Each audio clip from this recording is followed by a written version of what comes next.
અને હજી સુપ્રીમ કોર્ટે એને આપે સાચું કર્યું, પપ્પી કરવાની બાકી છે. આ બાજુ મિત્રોને 5 મિનિટ ખાલી બેસી જાવ, વિનંતી કરું, ખાલી 5 મિનિટ માટે. બેસી જાઓ બધી.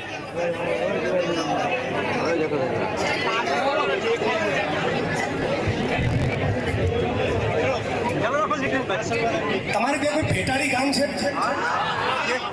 હાલ આ પેલા 6 વોટ્સઅપના મેસેજ વાંચ્યા અને મારી વાણીને વિરામ આપતો તેની પહેલા આ 7મો વોટ્સઅપમાં મેસેજ આવ્યો કે ભેટારી ગામમાં ગુજરાત કેમિકલ્સ નામની કંપનીને 400 વીઘા ગૌચર એક મંત્રીના ઈશારે એક કલેક્ટર તંત્રે પધરાવી દીધું છે.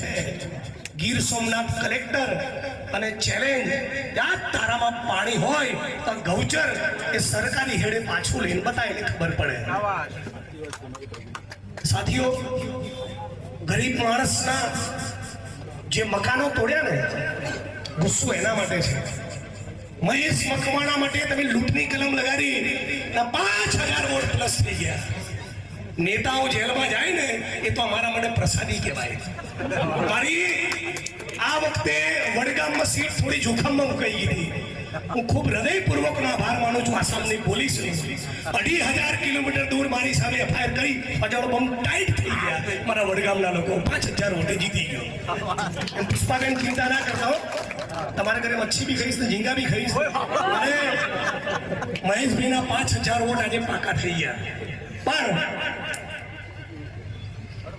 જતા જતા એટલું કહેતો જઉં છું, વ્યક્તિગત અમારી કોઈની સામે દુશ્મની નથી.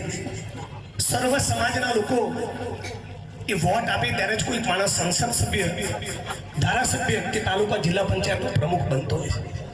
અને એ જ પ્રમાણે ધારાસભ્ય, સંસદ સભ્યની જવાબદારી એ સર્વ સમાજના લોકોને ચાહવાની છે. 2017ની ચૂંટણીમાં મારા વિધાનસભા વડગામમાં જે ભારતીય જનતા પાર્ટીના ઉમેદવારને મેં ચૂંટણીમાં હરાયા, એના માણસો ચૂંટણી દરમિયાન મને હરાવવાની કોશિશ તો કરી હશે કે નહીં કરી હોય. મારી વિરુદ્ધ મતદાન કરાવ્યું છે, મને ચૂંટણીમાં પાડવાની કોશિશ કરી હશે. પણ એકવાર હું ચૂંટણી જીતી જાઉં અને પછી ધારાસભ્ય ખાલી મને મત આપનારા લોકોનો નથી રહેતો, સમગ્ર વડગામનો ધારાસભ્ય છું. આજે આ વિસ્તારની અંદર રાજકીય કિન્નાખોરી રાખી તમે ગરીબ માણસોની હોટલોને તોડો, લારી ગલ્લાવાળા, પાથરડાવાળા, રેંકડીવાળા ગરીબ માણસોને એની રોજીરોટીથી વંચિત રાખો, કોઈના ઘરના વરંડા ડેલા તોડી નાખો, પશુઓ માટેના ઢાળિયા તોડી નાખો. તમે જે દિવસે મોટી ઉંમરના થશો ને જીવનમાં મેં શું કર્યું એનો વિચાર કરશો ને અધિકારીઓ, નેતાઓ, ત્યારે તમારો આત્મા તમને બહુ ખુશશે. દરેક માણસનો આત્મા જાણતો હોય છે કે હું સાચું કરું છું કે ખોટું કરું છું.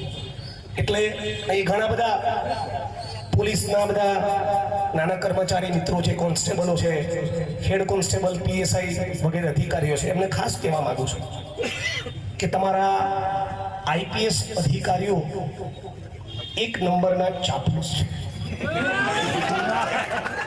તમે ખાલી એમના જેવા ના થતા. મેં ગુજરાતમાં મારો અનુભવ છે, કારકુનમાં જેટલો દમ હોય ને એ ગુજરાતના એક કલેક્ટરમાં જોવા નથી. બધા જ કમલમમાં જેને ચાપલુસી કરતા હોય છે.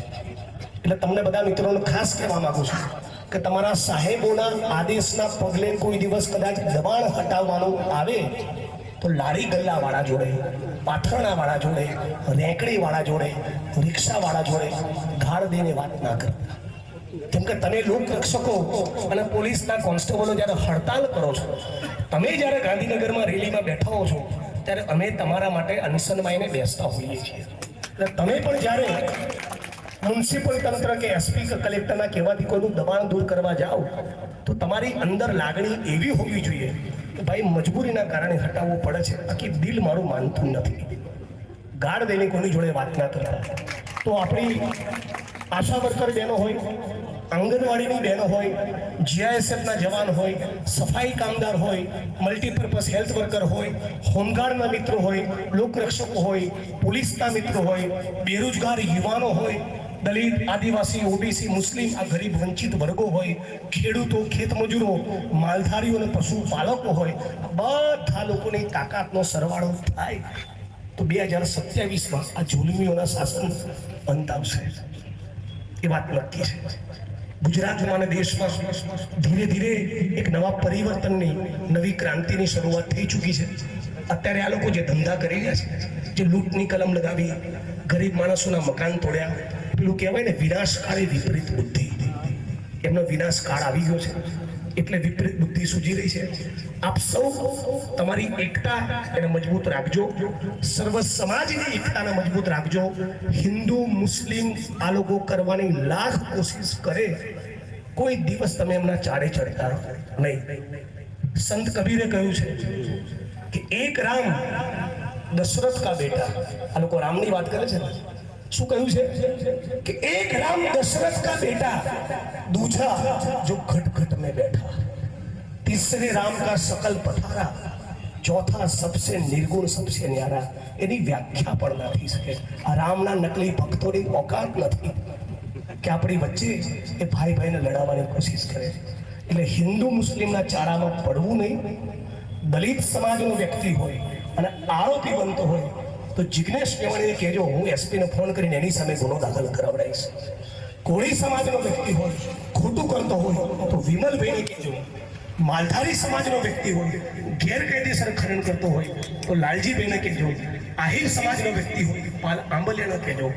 મારી જ્ઞાતિ કે ધર્મનો છે અને ખોટું છે, એનો જો બચાવ કરવા ગયા તો આપણે મર્યા. આમાં જ ગુજરાતનું ને દેશનું નખોદ ગયું છે. એટલે આપણે બધા જ એ સંકલ્પ કરીએ. અમે કોઈ દલિત નથી, કોઈ પટેલ નથી, કોઈ રબારી નથી, કોઈ કોળી નથી, કોઈ કારડિયા નથી. અમે ગુજરાતી છીએ, અમે ભારતવાસી છીએ. આ એક જ અમારી ઓળખાણ છે. ભારતવાસી બની જઈએ, ગીર સોમનાથ વાસી બની જઈએ, હવે કંઈક દુનિયામાં આયા ને ગયા. આટલું કહીને મારી વાણીને વિરામ આપું છું. જેલ કા તાલા તૂટેગા, મહેશ મકવાણા છૂટેગા. એમણે લખ્યું છે ચિઠ્ઠીમાં કે હજી આપણી એફઆઈઆર લીધી નથી. એનો જવાબ વકીલ સાહેબ આનંદભાઈ યાજ્ઞિક આપશે. આપ સૌએ મને સાંભળ્યો એ બદલ આપ સૌનો ખૂબ ખૂબ આભાર. ફરી